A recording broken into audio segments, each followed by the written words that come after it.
2025 is the year we're going to make our dreams a reality, and here's how we're going to do it. In today's video, I'm going to walk you through my New Year's prep process, including goal setting, vision board making, and personal reflection to set ourselves up to make 2025 our best year yet.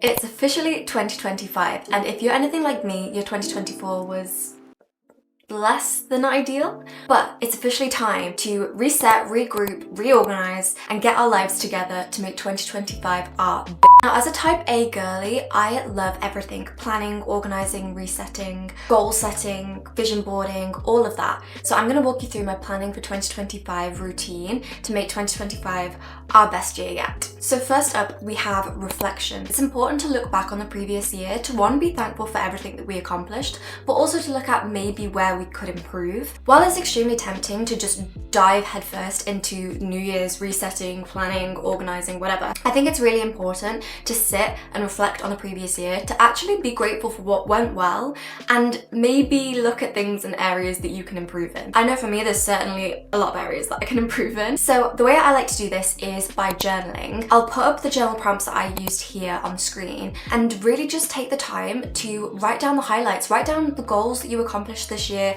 write down the things that you were grateful for this year, and maybe write down some of the things that you weren't so happy about happening this year. Maybe there were goals that you set for yourself and maybe you completely forgot about, or maybe there were goals you set for yourself that no longer align with your life. Just take the time to really think about the previous year so we can close the book on 2024 and reopen a fresh new page of 2025. Now it's time for the fun part, setting our 2025 goals. While this is an exciting thing to do, it's also, for me, and I don't know about you guys, an extremely daunting thing to do, because I have high expectations for myself. I have goals that seem insane, quite frankly. But where is the fun in playing small? Where is the fun in setting limitations on yourself, okay? The way that I like to see it is, if I set these crazy goals and I strive to achieve them, even if I don't reach these goals, I'll get somewhere close. I'm hoping. You know, it's like that whole reach for the moon and if you miss, you'll land amongst the stars, or whatever the quote is. So don't let this process intimidate you. It's fun, okay? It's supposed to be fun. It's supposed to be motivating. It's supposed to be inspiring. So don't let it intimidate you.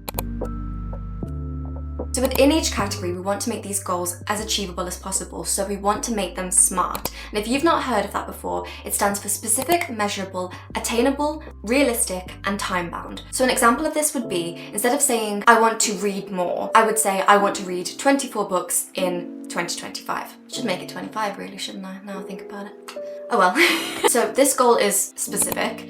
It's measurable because I'm saying 24 books, so that can be measured, that can be tracked. It's attainable, I would say, because it's 2 books a month. I feel like that's quite realistic for my lifestyle. It's realistic, again, for me. And it's also time-bound because I'm saying that I want to read this quantity of books in this amount of time. When setting goals, we want to avoid being vague, so we want to avoid saying things like, I want more of this or less of this. I want to lose weight. I want to go to the gym more. Try and set, if possible, numerical values to your goals. So instead of saying I want to go to the gym more, I want to go to the gym 5 times a week. Instead of saying I want to lose weight, say I want to lose 5 pounds. By doing this, it allows you to check in each month and look at how you're progressing with your goals. Okay, so instead of trying to explain how I do this whole process, I thought it might just be better to show you. I'm just screen recording and I'm going to show you how I create my New Year's plan in Notion. If you haven't used Notion, I would highly recommend it. It's completely free. I've used it for years, all throughout my education. I still use it now. It's my favorite platform. I just think it's a really great planning tool, but you can also do this in a physical notebook or in the Notes app on your phone.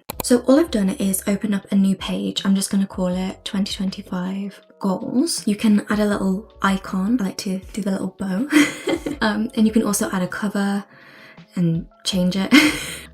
Let's just do this kind of neutral one for now. So the way that I like to decide what goals I'm going to set for the year is by doing a life audit. And if you've not heard of one of these, I'll put it on screen and I'll also link one down below. Essentially, it is like this circle and it's split up almost like a pizza, I suppose, into different categories. And you rate those categories on a scale of 1 to 10. So for example, 1 in the health category would be like you're in absolute like worst health, worst shape of your life. 10 being you're in perfect shape, you're in perfect health. And essentially what it is you want to strive to have every area of your life be a 10, which we all know is not achievable all the time, but essentially it just gives you an insight into which areas of your life you have maybe been neglecting and which areas of your life are actually going well and you want to continue to keep up habits in that area. So I like to fill one of those in, and then once I have done that and I can see what areas of my life that I want to work on, I will essentially just write down all of the categories, and then underneath those write down a list of the things that I want to start doing in those categories, things I want to continue doing in those categories, things I want to change in those categories. And I know it sounds a lot right now. You'll get what I mean when I start to actually fill it out. So conventionally there are 8 categories to the life audit, but I'm just going to choose the ones that I want to personally work on this year. So for me that would be personal growth, health,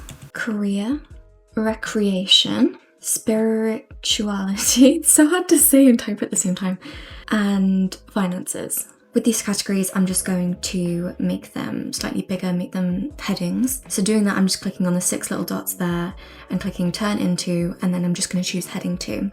Okay, so now I have those headings, I'm going to write down my goals. And I like to think of goals in 2 ways. You've either got the trackable goals that are almost like habits, and then you've got accomplishable goals. So for example, a trackable goal would be like you want to read 10 pages every day, and you could tick that off at the end of the day and say, yes, I've done that. There's not really like an end goal, it's just something you want to do every day. And then there's the accomplishable goals, which are things like I want to travel to this place, or I want to graduate, or I want to get this job. You know, it's a goal that you can kind of tick off when you've accomplished it. Like we discussed previously, we want to make these goals smart, but we also just want to keep in mind if it's a trackable goal or if it's an accomplishable goal. I'm just going to write down a few of my goals. So what I'm going to do is, again, click this 6 little dots, turn into, and then the to-do list one. So December 31st, you can come back into this little template and you can check off all of the goals that you accomplished for the year. So personal growth, like I mentioned, I do want to read 24. Should I make it 25? Let's make it 25. 25 books. I also want to practice yoga every morning. I notice the biggest difference in how I feel in the day when I just take like 5, 10, sometimes 15 minutes in the morning to do a bit of yoga. It makes me feel so much better, and it's something I definitely want to do more often. So I'm going to write down practice yoga in the morning. In the health category, I want to go to the gym 5 times a week. That's my goal. So go to the gym 5 a week. I also want to ensure that I'm going on a walk every day. So I'm going to write go on a daily walk. So for career, social media is my full-time job at the moment, but I'm going to apply this more to this channel, which I really want to grow. So I want to hit 100,000 subscribers this year, which I know is an insane goal. But like I said in the beginning, you know, reach for the stars. We'll see. Crazy things have happened. So hit 100k subscribers. Like I said, I'm just quickly going through this just for the sake of showing you as an example. I will probably have 4 in each category, but I'll spare you just drowning on about my goals, you know. So recreation, I would very much like to practice piano. I did piano a lot when I was younger.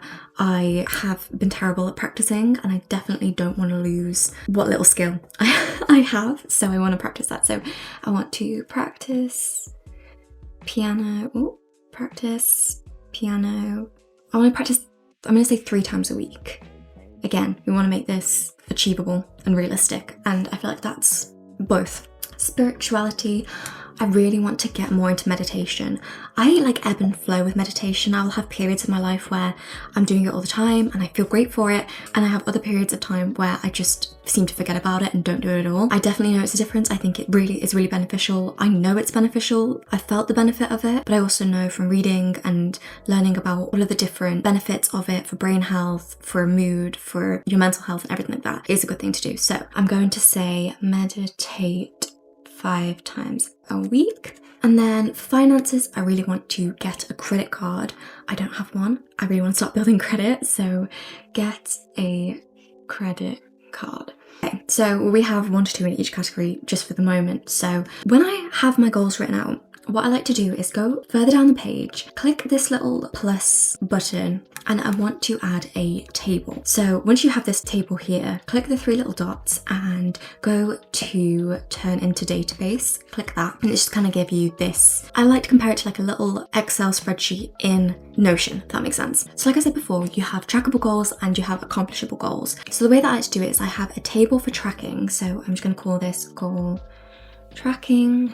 And so I'm just gonna create another table, again change it into a database, and I'm just gonna call this one goal accomplishments. So with our trackable goals, these are things that we can at the end of the day check off and say, yes, I did that today. So for example, if one of my goals was to go on a daily walk, which it was, so go on a walk. And then in these columns here, I'm just going to name them the days of the week. So we've got Monday, we're just gonna duplicate that. That one's gonna be Tuesday and Sunday. And then with these, we want to change them into like check boxes so we can like tick them off. So we're just gonna go click on the word and edit property, and then where it says type, we're going to change that to checkbox. And so you just want to do those for all of the columns as well. So now we have our checkboxes. Again, just transfer all of your goals that you want to do every day into this little section, but also have a think about if there are any accomplishable goals that can be broken down into daily habits. So for example, if my goal is to read 25 books this year, then I would quite like to read a chapter a day or 10 pages a day to hold myself accountable for accomplishing that goal at the end of each month. So I'll add read 10 pages a day, for example. You can also apply this to goals that you want to just do a few times a week. So for example, I said I wanted to practice piano 3 times a week, so I can add that in. And then I can just write down what days I want to ensure that I check off. So for me, that could be Tuesday, Wednesday, and Thursday. So then I just know that I need to have these boxes checked. And then, like I said, weekly you just review it, see how you did, and then it allows you to hold yourself accountable. So in the goal accomplishments table, we want to have the months in the columns rather than the days of the week. So I'm just going to do that now. So when you have the months written out, change them from text. And this time, instead of having a checkbox, we want to have status. If one of my accomplishable goals is get a credit card, I'll write that in, get a credit card. And then if I haven't even thought about it, haven't looked at it, not interested, haven't even made progress towards it yet, then I'll just leave it as not started. If maybe say I've done a bit of research, I've looked around, then I could say it's in progress. And if I have accomplished it and I have done it, then I can just click done. So for each month you can do that. So, and of course, if you do it in January, then you don't have to worry about it for the rest of the year. But if there are other things that are potentially not able to happen until later in the year, so say for example, you want to travel to a certain destination, like I said, if that's not happening in the first few months of the year, you can just leave it as not started. If you're looking at researching and booking and whatever, you can leave it as in progress. And then once you've actually been and visited it, then you can change it to done. So it's just a good way to add that level of accountability, add that level of tracking, because I feel like sometimes we can get into the habit of just writing these goals and forgetting about them completely. So by having these kind of systems in place, I think it really helps. I think the accomplishment table is also really great for when you're doing monthly reviews. So at the end of each month, just come in, have a look at the goals that you've not started, the goals that are in progress, and the goals that you've completed, and just give you a reminder of where you are as far as progressing towards where you want to be. Like I said, this isn't a necessity per se, it's more of just a help. It's what I like to do. Again, you can completely customize this to how your goals look for you, but I think it's just a good way to categorize things so it doesn't feel like this really overwhelming task. Sometimes goals can feel really big, so by breaking them down into these smaller habits or these accomplishable tasks, then that is an easier way to lower that anxiety level around the New Year's and goal setting and all of these accomplishments, because I know you've got big goals. You wouldn't be here watching this video if you didn't. So like I said, we've got this. Plan it, organize it, and hold yourself accountable. They are the most important things. Now, for the fun part, take these goals and look on Pinterest for pictures that you feel like visually encapsulate these goals.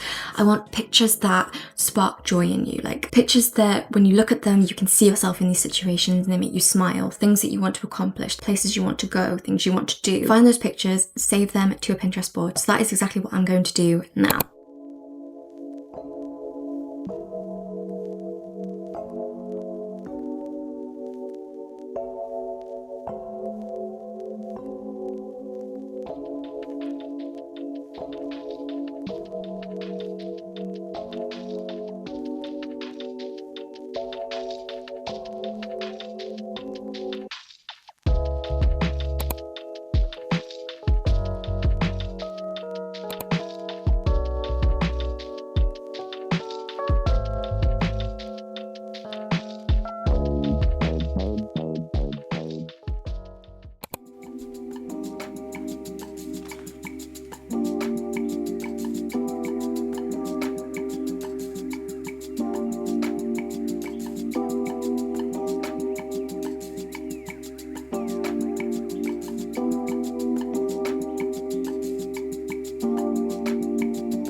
Vision board is done! I'm so happy with how it turned out. And this is what a vision board is supposed to be like. When I look at this, I just feel like so much joy. And that is exactly what you want from a vision board. So I have this giant blank space on my wall, so I'm gonna hang it up here. It's purposely why I got such a big board, to fill this like empty space. My bed is right there, so when I wake up in the morning, the first thing I look at is this.